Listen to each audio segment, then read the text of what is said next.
भौतिक प्रक्रम चट्टानों का टूटना कौन सा प्रभाव कहलाता है? अपरदन, अपघर्षण, ऑक्सीकरण या अपक्षयी? तो फ्रेंड, जिसको जिसको इसका आंसर पता है वो कमेंट बॉक्स में रिप्लाई दे। आपका समय स्टार्ट हो चुका है, तो आप लोग बताइए भौतिक प्रक्रम से चट्टानों का टूटना कौन सा प्रभाव कहलाता है? इसका आंसर कुछ इस प्रकार अपक्षयी। भौतिक प्रक्रम से चट्टानों का टूटना अपक्षयी कहलाता है। तो फ्रेंड, चलते हैं नेक्स्ट क्वेश्चन की ओर। निम्नलिखित में कौन सा मरुभूमि में अपरदन का शक्तिशाली स्रोत है? बहता हुआ पानी, हिमानी, हवा, ओलावृष्टि? तो फ्रेंड, जिसको जिसको इसका आंसर पता है वो कमेंट बॉक्स में रिप्लाई दीजिए। आपका समय स्टार्ट हो चुका है। क्या होगा इसका आंसर? तो इसका आंसर होगा हवा। चलते हैं नेक्स्ट क्वेश्चन की ओर। भारत की सूचना प्रौद्योगिकी राजधानी है? कुछ ऑप्शन कुछ इस प्रकार दिए गए हैं: पुणे, चेन्नई, बेंगलोर, हैदराबाद। तो फ्रेंड्स, जिसको जिसको इसका आंसर पता है वो कमेंट बॉक्स में रिप्लाई करे।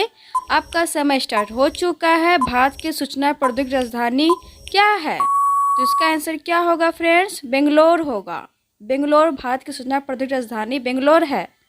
तो फ्रेंड, नेक्स्ट क्वेश्चन कुछ इस प्रकार है: हम्पी के खंडर किस राज्य में है? ऑप्शन कुछ इस प्रकार है: आंध्र प्रदेश में, कर्नाटक में, तमिलनाडु में या उड़ीसा में? तो फ्रेंड्स, जिसको जिसको इसका आंसर पता है वो कमेंट बॉक्स में रिप्लाई दीजिए। इसका आंसर क्या होगा? आपका समय स्टार्ट हो चुका है। हम्पी के खंडर किस राज्य में है? तो कहाँ पे है फ्रेंड्स? कर्नाटक में है। तो फ्रेंड, चलते हैं नेक्स्ट क्वेश्चन की ओर। भारत के राष्ट्रपति को पद से कौन हटा सकता है? लोकसभा, संसद, भारत का मुख्य न्यायाधीश, प्रधानमंत्री? तो फ्रेंड, जिसको जिसको इसका आंसर पता है वो कमेंट बॉक्स में इसका रिप्लाई दीजिए। इसका आंसर क्या होगा? इसका आंसर कितना लोग को पता ही होगा। भारत के राष्ट्रपति को पद से कौन हटा सकता है? बहुत ही अच्छा क्वेश्चन है ये। तो कौन हटा सकता है? तो संसद हटा सकता है। चलिए फ्रेंड, चलते हैं नेक्स्ट क्वेश्चन की ओर। संभाजी के पश्चात निम्नलिखित में से किसने मराठा राज्य की बागडोर संभाली? ऑप्शन कुछ इस प्रकार है: राजा राम, बालाजी विश्वनाथ, गंगाबाई, नानाजी देशमुख? तो फ्रेंड, जिसको जिसको इसका आंसर पता है वो कमेंट बॉक्स में इसका रिप्लाई दीजिए। आपका समय स्टार्ट हो चुका है। इसका आंसर क्या होगा? तो इसका आंसर होगा राजा राम।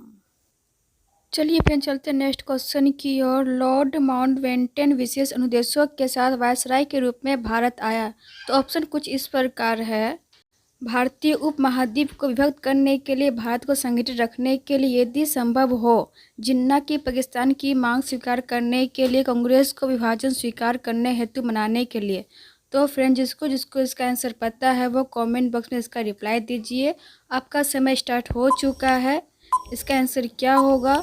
तो इसका आंसर होगा कांग्रेस को विभाजन स्वीकार करने हेतु मनाने के लिए लॉर्ड माउंटबेटन विशेष अनुदेशों के साथ वायसराय के रूप में भारत आया। नेक्स्ट क्वेश्चन कुछ इस प्रकार है: दिल्ली का सुल्तान जो भारत में नहरों के सबसे बड़े नेटवर्क के निर्माण के लिए प्रसिद्ध था? ऑप्शन कुछ इस प्रकार है: इल्तुतमिश, गयासुद्दीन तुगलक, फिरोज शाह तुगलक, सिकंदर लोडी? जिसको जिसको इसका आंसर पता है वो कमेंट बॉक्स में इसका रिप्लाई दीजिए। आपका समय स्टार्ट हो चुका है। इसका आंसर क्या होगा? दिल्ली का सुल्तान जो भारत में नहरों के सबसे बड़े नेटवर्क के निर्माण के लिए प्रसिद्ध था, तो इसका आंसर होगा फिरोज शाह तुगलक। चलिए नेक्स्ट क्वेश्चन की ओर। अलमाटी बांध किस नदी पर बना है? ऑप्शन कुछ इस पर कर दिए गए हैं: गोदावरी, कावेरी, कृष्णा, महानंदी? तो फ्रेंड, जिसको जिसको इसका आंसर पता है वो कमेंट बॉक्स में इसका रिप्लाई दीजिए। आपका समय स्टार्ट हो चुका है। इसका आंसर क्या होगा? अलमाटी बांध किस नदी पर बना है? गोदावरी, कावेरी, कृष्णा? किस नदी पर? कृष्णा नदी पर बना है। तो फ्रेंड, चलते फिर से नेक्स्ट क्वेश्चन की ओर। अंतिम मुगल सम्राट था? ऑप्शन कुछ इस प्रकार दिए गए हैं: औरंगजेब, मोहम्मद शाह, रंगीला, वाजिद अली शाह, बहादुर शाह जफर? तो फ्रेंड, इसका आंसर क्या होगा? जिसको जिसको इसका आंसर पता है वो कमेंट बॉक्स में इसका रिप्लाई दीजिए। आखिर इसका आंसर क्या होगा? तो इसका आंसर होगा बहादुर शाह जफर। फ्रेंड, चलते हैं नेक्स्ट क्वेश्चन की ओर। निम्नलिखित में कौन सी कृषि विद्या इको फ्रेंडली है? ऑप्शन कुछ इस प्रकार है: ऑर्गेनिक फार्मिंग, शिफ्टिंग कल्टीवेशन, ऐसी किस्मों की खेती जो अधिक उपज देती हो, कांच के घरों में पादप उगाना? तो फ्रेंड, जिसको जिसको इसका आंसर पता है वो कमेंट बॉक्स में रिप्लाई दीजिए। आपका समय स्टार्ट हो चुका है। आखिर इसका आंसर क्या होगा? तो इसका आंसर होगा ऑर्गेनिक फार्मिंग। चलते हैं नेक्स्ट क्वेश्चन की ओर। शासन की संघीय प्रणाली इस अधिनियम के अंतर्गत स्थापित की गई थी। ऑप्शन कुछ इस प्रकार है।